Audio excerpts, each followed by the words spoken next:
Hello, I'm Louise and I'm an Associate Lecturer in Illustration at Plymouth University, and I'm also a doctoral researcher at Vellum. And as a researcher, I employ illustration as a connective practice to produce affiliation with people and places of the past. And the methodology I employ is often site-responsive, multidisciplinary, and auto-ethnographic. And my practice-led research explores a different approach to writing about the past through the use of illustration in order to open space for a reader to experience other affective ways of knowing. So my illustration I classify as a hybrid arts practice comprising of walking, drawing, recording, artifact making and writing. And my thesis has two overarching concerns. So the first being the exploration of ways in which knowledge can be obtained and communicated through absence and silence. And the other concern positions illustration as an alternative way of knowing beyond standard learning practices.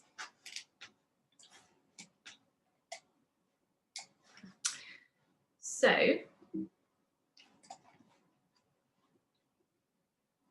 I completed my my BA in Fine Art at what was Leeds Metropolitan University in 2011, during which I made some short films and large-scale analogue photographs that focused on the malleability of memory within landscapes. And after several years of feeling somewhat directionless and disillusioned after my BA, I came to the MA in 2015 with some vague notion of using it as a means of developing myself into an illustrator who could perhaps work on book cover designs. However, this scheme did not take into account several factors which quite clearly prevent such direction. So firstly, I spend a long time on projects and I delve into research. I like investigating, examining connections and obsessing on ephemeral details and ruminating. Secondly, but pretty significantly, is I get uncomfortable when it comes to commercial work. I don't like outside direction. I don't like repeated changes. I really don't like trying to figure out rates. So quite simply, I don't really like working for clients. And obviously, this notion didn't develop, but instead I followed my enthusiasms and my established skills to make work that exists in a blurred boundary between fine art and illustration. And I think my work has always operated within that that space and still does. I'm just more mindful of it now. Because I'm too interested in narrative to term myself as an artist. I'm too self-conscious. And yet I feel too attached to wide concepts and I do feel uncomfortable to fit within the traditional or rather commercial definitions of an illustrator. However, I think what is taking place currently within contemporary illustration research, and especially is encouraged within this MA programme, is the diversity and expansion of illustration practice. And for my doctorate, I position my illustration, as a multimodal historiographic arts practice. So for now, I feel the term illustrator most apt, and although I believe labels can be restrictive, I think some alignment can be useful when it comes to communicating about practice. And this image is just a nice photograph of the studio that I had towards the second half of my MA, and I very, very much miss a studio, particularly one with that view. So during the Christmas break of 2015, I came across an article with examples of creative solutions to damaged vellum of medieval manuscripts. And these were repaired by the scribes of the time so that rips and tears were embroidered with these colourful and vibrant threads. Also, ink drawings of dragons and monsters are peeping out of holes and interacting with stains. And this colourful form of highlighting damage rather than hiding it put me in mind of other forms of repair which embrace imperfection. And 5 years ago, the ancient Japanese art of ceramic repair, which uses gold and lacquer to join fragments, that of kintsugi, was less prevalent in collective culture than it is now. And today I have seen that you can buy this kind of lightweight book on kintsugi in Waterstones alongside books on forest bathing and Scandinavian hygge. So it's very much within that collective now. But personally, what I found intriguing was that kintsugi's connective philosophy of wabi-sabi considers breakage and repair as part of the history or identity of an object rather than something to disguise. So Graham Harman writes that individual objects are smothered and enslaved and emerge into the sun only in the moment of their breakdown. And we become aware of a rupture from the object's original meaning of purpose. So broken cup will leak rather than contain. And there's also a conspicuousness in this brokenness. Yet, even when such things or objects are cut away from their original auratic context, they're never fully emancipated and they're indexically marked. And Marcus Boone writes that the breaking up or breaking open of a form is said to liberate energy, which is contagious, viral, and infecting of other forms. And so by breaking open a named, coded form, fragments are produced. And these are charged with some of the energy of the form from which they originate. And this energy is unstable. So Caitlin de Silva puts forth that telling stories with mutable things challenges normative discourses of the archive. Quote, unruly materialities work back on our ordering principles to suggest other ways of knowing. And this active infectiousness of these unruly forms work back on the hierarchies in which they reside. So they are simultaneously liberated and returning.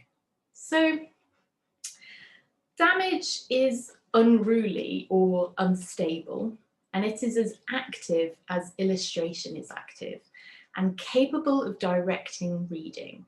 So an object need not be physically broken for this awareness to come to light, to emerge into the sun. But through recognition and this need to get to know again, we can break open the frame of references and question superficial knowledge. So damage is an invitation to stop and reassess, and it's a moment of invested attention and the slowing of our reading of an object or an environment. Now, my research of repair developed and went on to inform the second half of my illustration MA, where I explored how forms of repair can be authorial. And my final project centered on a discarded photo album from the 1920s, given to me by a fellow student who had found it in a charity shop. And so that happened around February of 2016, so quite soon after I started researching. And the album was made by a young girl aged somewhere between 12, 14, who carefully dated and annotated each of her photographs. And these naive but very, very beautiful images documented her family on holiday, in the garden, as well as her school friends, teachers, and landscapes. And old physical photographs are naturally imbued with mystique. They have this indexical imprint of frozen moments, so they're fragments caught in time long after subjects have disappeared. And if the human link of memory is severed between the moment of their formation and present reading, we should consider if and how to create clarity. And Weser states, quote, "The desire to make a photograph is directly related to the aspiration to produce an archive." So the photographer is also a collector, as they are selecting, isolating, and capturing moments for posterity. And a photograph is a record, and through observation and study, the reader of the photograph can return to the past through the aura of an anthropological artifact. Sebald, who is an avid collector of old photographs and postcards, argued that it is our duty to, quote, "in some non-religious sense, rescue the lost souls resided in black and white photographs." And he says that they step over the threshold of time and say to us, "We were here too once." In storytelling, it's in these gaps between the narrating words that we fall into and we become part of a reflecting subject. So by reading between the lines or by allowing discontinuities to exist alongside images, we can slot our own subjectivity within this framework of the text. So think of an image of a nondescript landscape, and in order to gain understanding of importance, history, or geography, the viewer will often place a layer of their own personal experience over the image. And the photograph becomes therefore malleable, like memory is, and it shifts and mutates to fit a gap within the text. And an unknown photograph begs for interpretation, and so it relates to ourselves, and the author or reader can use it to illustrate any story we choose to invent, as Sebald does. A photographic narrative, such as a family album of snapshots, presents these discontinuities far more obviously than a verbal tale, and they lie between each image as a sort of silent negative space. So the object of the album in itself is not physically broken, and it's withstood the long intervening years of, 100 years now, well, really well, with strong stitching holding on to mostly unripped pages. And it was suggested to me that I should or could cut loose the stitching and disassemble the pages and then repair it in some interesting manner. However, I felt really uncomfortable with this prospect, and that it would somehow be disrespectful to the author of the album, unethical in some way. Inside the cover, she labelled her name as V. Bedford, and possibly her home address or possibly her school address, presumably in case of losing it. And the situation of the Snapshots album within a charity shop implied that the descendants of those documented were in some way disconnected from the album and may have even died out completely. So metaphorically, this is where I consider the object's brokenness lay. Rather than physical damage, there's a rip into the memory or the fabric of memory. And acting as what I termed a curator-creator, I produce an archive of documents and images to be actively read, with investigative clues that have the potential for unlocking some form of meaning. And every viewer became an active participant in this repair, and through a careful, slowed examination, it was possible to deconstruct the object's inherent connotations through reviewing each segment before assembling it into a complex subjective construct. And by examining the dates of each photograph that V. Bedford had carefully labelled on her in her album, I collected events of interest that occurred in parallel to the documentation. And I found it intriguing that the significant moments of history, those found within newspapers, may or may not have had some impact on the everyday occurrences in this girl's life. And I made drawings or an iconography of these events and visually placed them alongside V's images to hint at connections that can only be viewed with hindsight. And the composition of the photographs, illustrations, and dates acted as hinges to guide the viewer to explore the relationship between them. and the corresponding dates were held in an index card so that the viewer had to manually flick through to find answers and mimic the archival performativity of looking for information. I also placed 5 replica microscope slide holders that contained creative writing made in response to certain images in the album of the photographer's sister Janet, who appeared to be blind. And I became really fixated on this paradox of one sister exploring vision with a camera and the other unable to see the resulting images. So 5 poems were framed by the 5 senses, and sight was written from the perspective of V, whereas the others from Janet. And I used the setting and seasons of individual photographs to place these poems. And also I unknowingly followed an established framework of empathy to imagine the subjective experience of the sisters' lives. And where the connections from the dated images expanded out of the album internationally across one wall, on the opposite, the 5 poems narrowed down into the imagined thoughts and feelings of the sisters. And in order to access these texts, the reader had to physically pull out the paper from the slide holder, mirroring the action of the index cards. And the idea of an insight into the minds of the sisters was indicated by the presentation of the poems contained within microscope slide holders. So the microscope examines that which is hidden.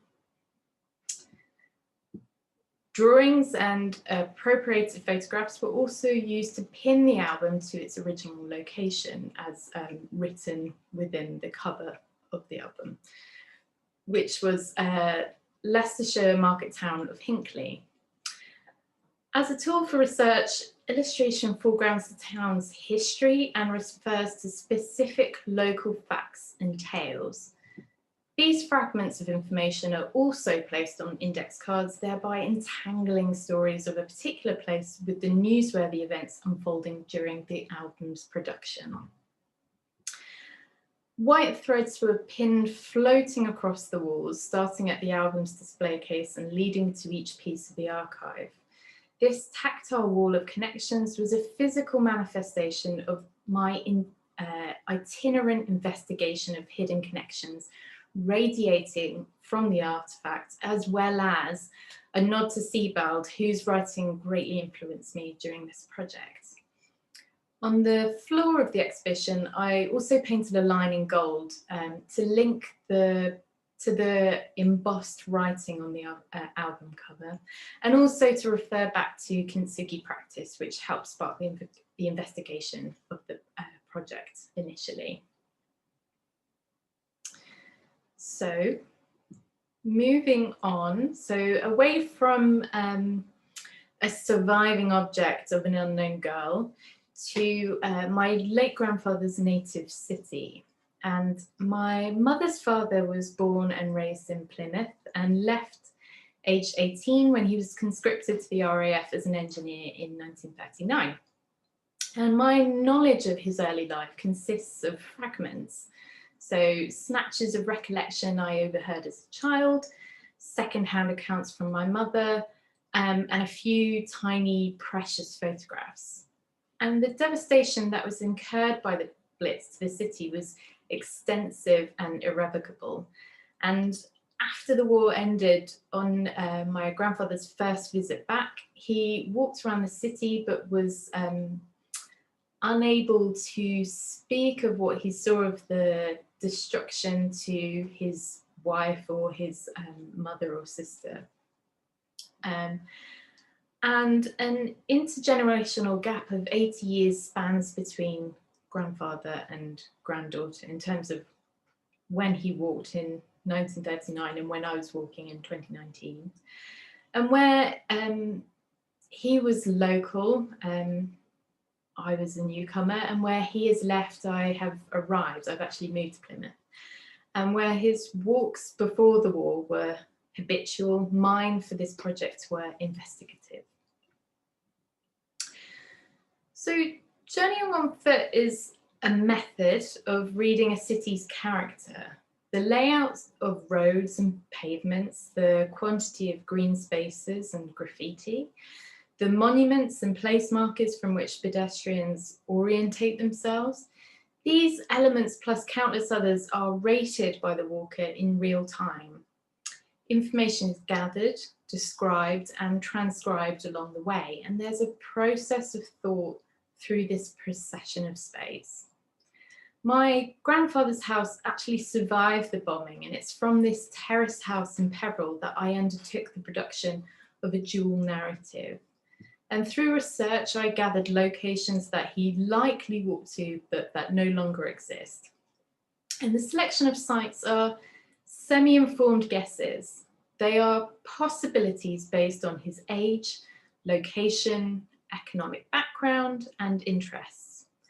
Of course, there is inevitably a wealth of sites that I did not explore because simply they didn't meet the criteria of my interest or were too close to previous sites and therefore would generate similar routes.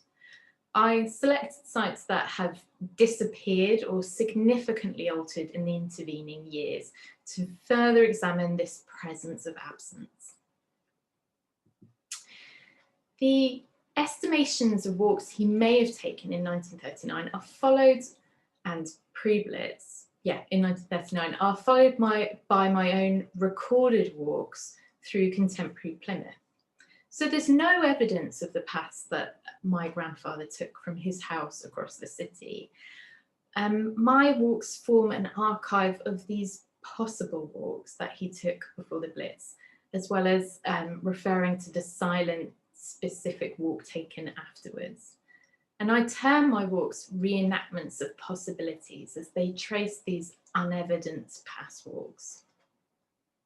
Each walk is informed by archival research, investigative guesswork, and imagination, as well as my own curiosity when traversing the contemporary city. So I used 2 street maps from 1938, and I navigated the current city using this pre-Blitz cartography. And at times while walking, I allowed chance to influence my choice of direction. Curiosity was employed to direct both my movement and my moments of pause. Breakage, damage, disruption, and fragments of the old city were taken and catalogued through the lens of an iPhone. After each walk, I used these photographs and Google Street View to revisit and track or chart my journey, thereby translating a phenomenological experience into a digital record. So the practice of walking has 2 dual purposes. So firstly, the following of footsteps is a method of reenactment to explore ideas of co-presence and post-memory, which I will go into a bit more later. The walk is an embodied form of acting out an event. Secondly, the finding of fragments is a method of discovering overlooked details of place, which can be found through a state of attention like drawing, so this slowness of looking. I was very fortunate to grant access and spend time with some objects held in Plymouth City collections, as well as a number of early 20th century amateur films held at Southwest Film and Television Archive. The films really helped to inform decisions on destination points, as well as visual references for my illustrations. And with the assistance of curator Lottie Clark, I examined a collection of bomb-damaged ceramics recovered from the Athenaeum Theatre, as well as Devonport Guildhall. And I took photographs of these ceramics and wrote a corresponding article on how the objects are decorated with damage, how they indexically represent the trauma of a scarred city. Later in my PhD, I held a solo show at Devonport Guildhall to gather and arrange the work generated in response to the 3 walks. And as with my MA project, curation is a method of discerning strands of connection or narrative threads. So it's a thinking space where research arises through practice and knowledge is acquired tacitly through the movements of eye and hand. And both within the exhibition and in the design of documents, fragments are assembled and arranged to form contextual hierarchies. And I tend to think of this process within an archaeological context, so like panning to see what falls away and what remains, but essentially editing. Patterns and tropes emerge, indicating themes that were previously only intuitively known or unaware of completely. So for me, within this exhibition, when I came to installing, I became very aware that I seemed to be repeatedly using circles within the practice I was making in response to the walks. And this was possibly reflecting or contending the dots that were present on Plymouth's Bond map. And so the mix of media brings these ideas to the surface so that directions can be followed or avoided. And a range of ways of working also provided a greater ability to address theoretical questions or dilemmas. So there are different angles or different ways of looking. I position my walks and the accompanying bodies of work as examples of illustrations situated within post-memory. Coined by literary and trauma theorist Marianne Hirsch, creative work made in response to post-memory is categorized by both the desire to fill in gaps within memory or within archives, and the impossibility of this completion. So silence, absence, and emptiness are always already present and often central to post-memory. And this characteristic desire is symptomatic of a search for resolution, and there's a need to complete incomplete understanding and to recognize that which is incomprehensible. My reenacted walks across the cityscape are an oblique attempt to gain knowledge of the destruction of place through non-empirical means. Illustration practice is used to disseminate this other way of knowing and also presents image making as a descriptive and analytical form of writing history. The creative practices used are tools to reveal past place through a familial connection. And this estimation will always be both authorial and perforated, as the trauma of the Blitz and the insurmountable distance of time is a rupture that just cannot be bridged. So moving on to empathy, broadly speaking, it is divided by sociologists and psychologists into two states or strands, that of cognitive and affective. With cognitive empathy, there's an inclusion of spontaneous or intuitive adoption of psychological perspectives. So the fantasy of personal identification with fictitious figures, and the tactical or strategic use of perspective taking in order to achieve a certain desired end. So within this project, walking is reenactment, a tactical perspective taking as a means of gaining insight unavailable through purely empirical research. Affective or emotional empathy is a capacity to respond appropriately to another's emotional state, and this can be divided into empathic concern, so the compassion for another's suffering, and personal distress, so personal discomfort or anxiety experienced as a result of witnessing another's personal suffering. And the familial connection to my grandfather brings this concern for his traumatic experience of witnessing the post-Blitz city. And I know that he experienced other troubling and unspoken moments throughout the war, but that witnessing of destruction upon his home city was perhaps particularly wounding because it he experienced that witnessing at the end after the war. So yeah, it may have triggered those past traumas as well. However, I'm also really aware that this figure of my grandfather as a young man is predominantly fictitious, and that I'm both authoring and projecting my own perspective onto this figure. And yet, without empathy, creative outputs would simply perform as technical exercises. So, as the purpose of illustration is to communicate, it is therefore a practice of sharing and connection. Edith Stein was a realist phenomenologist and assistant to Edmund Husserl. Her doctoral thesis, later published as On the Problem of Empathy, addressed the gap present within Husserl's work.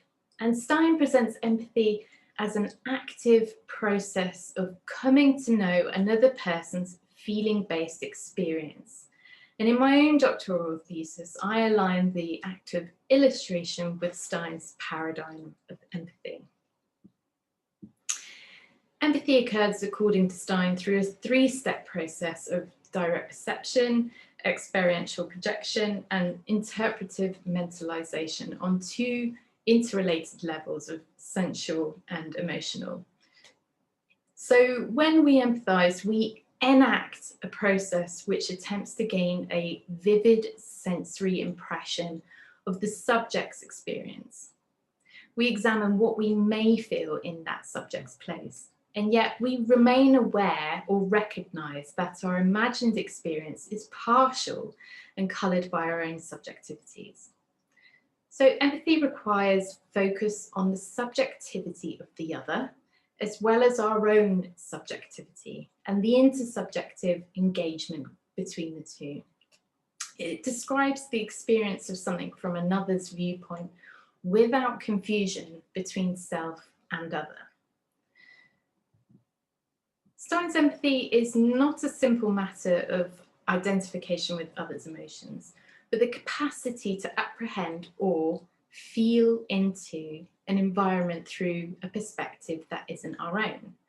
For Deleuze, affect or emotion is an effective catalyst for critical thinking due to the manner in which it propels engagement. What's important is the feeling or affective moment that leads to thought, so impressions, encounters, and expressions that force us to look, interpret, and think. Such feeling-based knowledge is an essential aspect of conceiving objects, as it creates an enriched awareness of an external environment and also an indirect sense of what it might be like to experience that environment from a standpoint that is not our own. However, the paradox of perspective taking in empathy is that to situate ourselves in another's position suggests that we already know something of that position. But that knowledge is always incomplete and often simplistic. We quite often use cliches to cover our incomplete knowledge of what someone else is feeling. Empathy is not the knowing of another person's experience, as the empathizer and the subject are always inherently separate. Similarly, when creating a description or depiction, which amounts to the same process of a vivid sensory impression, it must include a necessary demarcation between the observer and the observed. Moreover, even if some of what we think we know is accurate, it's always only one element of many, and it always has the potential to disregard the uniqueness of another person's experience if we assume we know it. So that this is potential for appropriation or colonization of experience. However, without the capacity to imagine experience from another person's point of view, society and community will fracture into individualism. So rather than transforming a lack of knowledge of another's experience into an absolute understanding, empathy is far more ethical in its vulnerability. It's an active process born of acknowledged unknowns, a means of partial understanding through the offer of accompaniment. And such an offer opens an intersubjective affective space that is wholly necessary for curating connections with studied perception and description as a means of making sense. Art theorist Jill Bennett suggests that the visual arts have a capacity to communicate insights of experience intersubjectively. Quote, art is a vehicle for the interpersonal transmission of experience. Illustration's ability to visually communicate can enable understanding beyond that which words may only indicate. An image, particularly a drawn image, can transmit meaning in a manner that is immediate and intimate. Because of this, there is a potential to generate empathy in the spectator reader, thereby offering an other affective way of knowing beyond empirical learning frameworks. Illustration is an active process comprised of perception and gesture. So there's this oscillation between looking and mark making. And this act, though predominantly descriptive, also enables the illustrator to investigate the subject's positioning or embeddedness within their environment. So there's this slowness or deepness to this looking that's invested with intentional attention. And the key to empathic attention is time, and how much we intentionally invest for such intuitive understanding. This invested attention makes space for unassuming or interesting things or moments to emerge that would have otherwise been overlooked. And by pausing and remaining, the illustrator also forms deeper understandings of the subject. So not only do these details feed into decisions into what is included and what is omitted, but the illustrator can also examine the subject's relationality through composition and context. And the illustrator's skills of investigation mirror the active engagement and interpretation required by the process of empathy. Repair follows a similar path. It's an expression of intention and slow, focused attention. And there's this choice that you make to invest your time and your energy, as well as your intelligence, in the production of a repair as a display of humility. Okay, so that's it for today, and thank you for joining me, and I look forward to answering some questions at the forum. Thank you very much.